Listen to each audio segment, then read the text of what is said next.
And this brings me to the critical issue why I've called this press conference. As Deputy President of the Republic of Kenya, I and President William Ruto were on the ballot and were given a mandate by the people of Kenya directly. I am an elected Deputy President, I'm not appointed. I therefore have a responsibility to the people of Kenya, and that responsibility is informed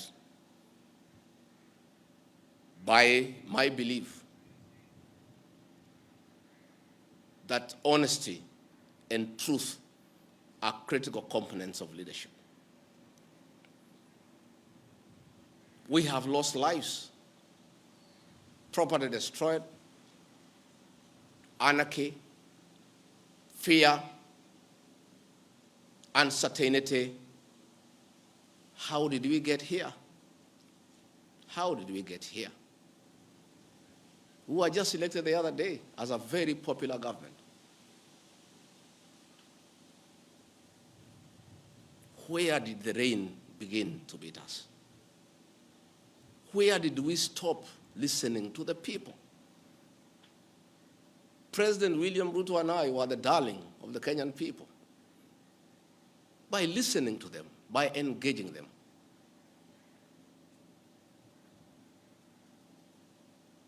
And as a government, we have established institutions to ensure we not only listen to Kenyans, but also genuinely understand their concerns. We invest significant resources in these institutions, particularly the National Intelligence Service, for this purpose. It is clear there has been a failure in the intelligence and advice we are receiving, particularly concerning crucial government policies. The President of the Republic of Kenya today has admitted that it has come to his attention that the people of Kenya did not want anything to do with the Finance Bill 2024.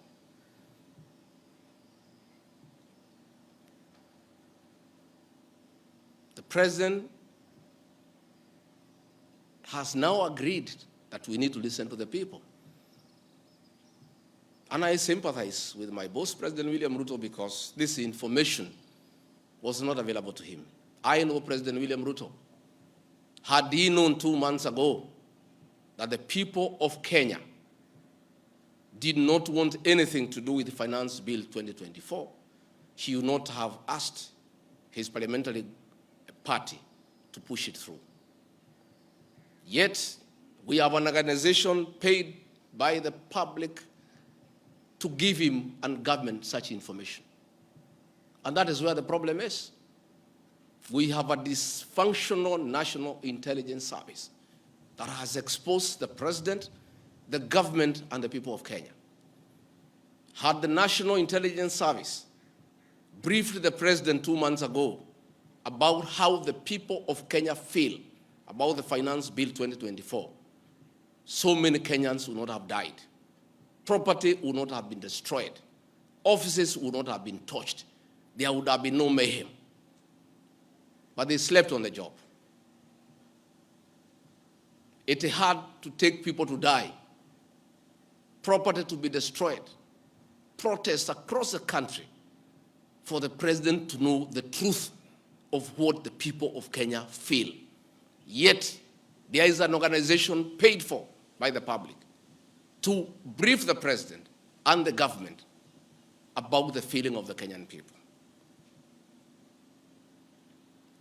Officers of the National Intelligence Service, officers of the National Police Service have told me in confidence they did not get advance intelligence briefs about the magnitude of the protest in Eldoret, in Kericho, in Nairobi, in Githurai, in Embu, in Nyeri. Since independence, there has been protests around Parliament. Never have protesters invaded and gotten inside Parliament. Senior officers have told me in confidence they did not have an advance intelligence brief about the intensity of the protest so that they prepare in advance. The National Intelligence Service slept on the job. And the problem is simple. The Director General of the National Intelligence Service, Nuruddin Haji, was a junior officer in the National Intelligence Service before he was appointed as DPP. When he was appointed to the office of the Director General, because of inferiority complex, he chased away all the people who were senior to him when he was in the service, therefore crippling the capacity of that service and making it dysfunctional. 3 directors were chased away and reassigned to desk jobs in ministries across government. 13 assistant directors, men and women with proven track record of intelligence collection and analysis, were removed from the National Intelligence Service, leaving a shell under a clueless Director General who has no capacity to run the organization. And that is why the security sector was caught off guard by the intensity, the anger of the Kenyan people, the agitation of the Kenyan people, the resilience of the Kenyan people. Had Nuruddin Haji done his job, we will not be where we are today. He has no capacity. He is out of the country most of the time on business trips. The country is on his own. My boss, President William Ruto, is exposed that he has to back down and admit that he has hurt the people of Kenya. Yet this matter has been in public domain for the last 2 months. I want to say that Nuruddin Haji must take responsibility for the deaths that occurred. He must take responsibility for the mayhem. He must take responsibility for failing President William Ruto. He must take responsibility for failing the government of the Republic of Kenya. He must take responsibility for failing the Kenyan nation by not doing his job and advising correctly. And he must do the honorable thing, not just take responsibility, but resign from that office and allow the president to pick a competent Director General. I want to request President William Ruto to consider, as a matter of urgency, to recall the 3 directors who are removed from the service and the 13 assistant directors to come and help reconstruct the service and get sanity back to the National Intelligence Service to serve the president, the government, and the people of Kenya. President William Ruto deserves better. He deserves a Director General who knows what he's doing. He deserves a National Intelligence Service that is effective and that can analyze situations and keep him and the government informed on what is going on.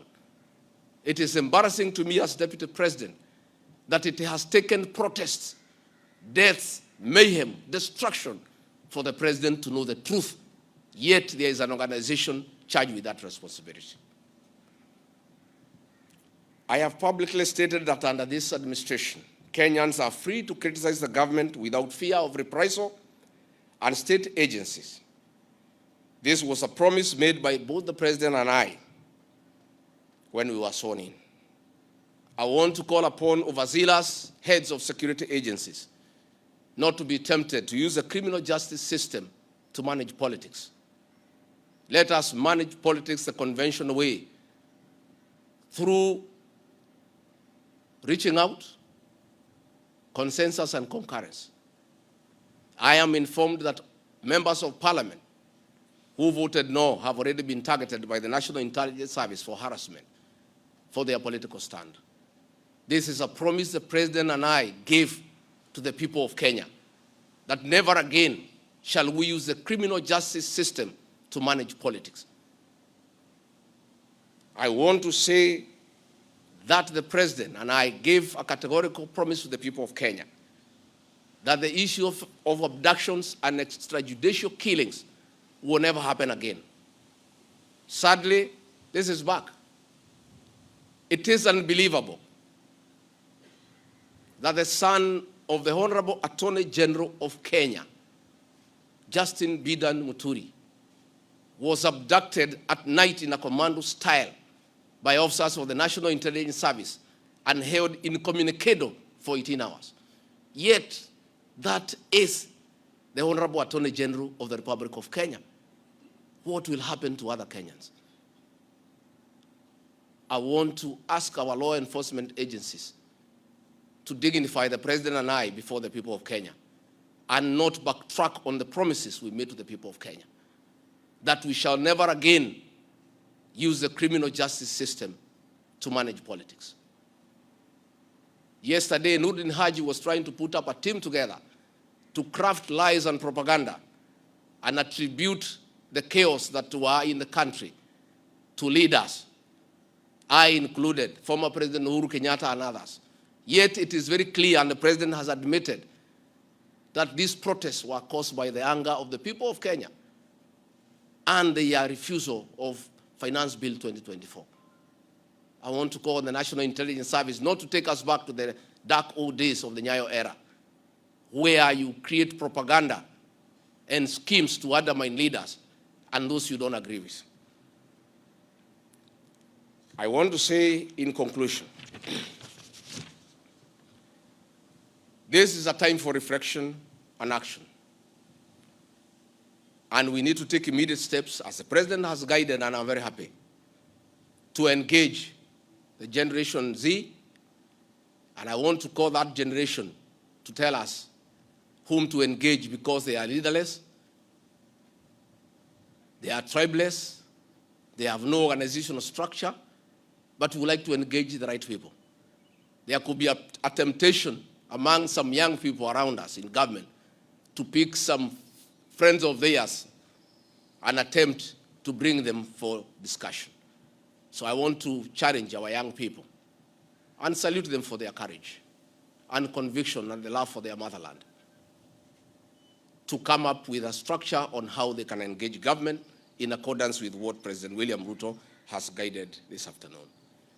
In view of the very wise decision by the president, in conformity with the wishes of the Kenyan people, to withdraw Finance Bill 2024 that was in contention, as Deputy President of the Republic of Kenya and a patriotic son of this country, I want to appeal to Generation Z to call off the protests for tomorrow, because their cry has been heard by the president. The president has accepted that there was an issue, there was a disconnect, and the president has done the right thing. And I think it's only fair that we call off the protest so that we don't have further loss of lives and destruction of property. It's an appeal that I've made as a father, as a parent, to our young children. We love you, we respect you. Please, I beseech you as your father, now that the president has given in and accepted to go with the wishes of the Kenyan people, please, my sons and daughters, I plead with you to save lives, to save bloodshed, to save loss of property and lives. My sons, my daughters, please make an announcement this evening and call off the protest.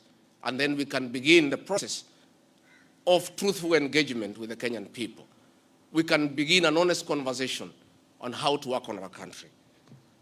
Finally, I want to ask the president and our government to consider a plan on how to help those families that lost their livelihoods as a result of lack of proper advice by the National Intelligence Service. All these things happened because of government failure. It should never happen. Let us see how to compensate to those families, those who are dead. We help those who are in hospital with bills, and we help to bury them. Again, I want to ask Kenyans not to punish members of parliament for the stand that they took. A government is formed by a political party. Once a government has a program in parliament and decides it is good for the people, members of parliament from that party must toe the line. I don't want you to punish our members of parliament. They just did what is right in terms of our political formation. Allow them to be. Allow them to support their government, because that's why they were elected as members of the government party. Let us not harass them. Let us not abuse them. Let us not attack their properties. They were just doing what the government wanted. And now that the government has decided to do the right thing, I think we should close that chapter. And if you have a problem with your member of parliament over this matter or any other matter, you will have an opportunity at the right time to punish that member of parliament or affirm he or her by re-electing him or her. And if we do that, it will be good for this country.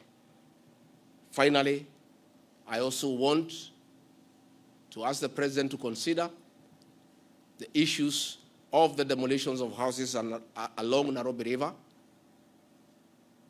Houses that had approved building plans, built on land with title deed, were demolished, and only a compensation of 10,000 was given, which is unacceptable and unfair. Let us consider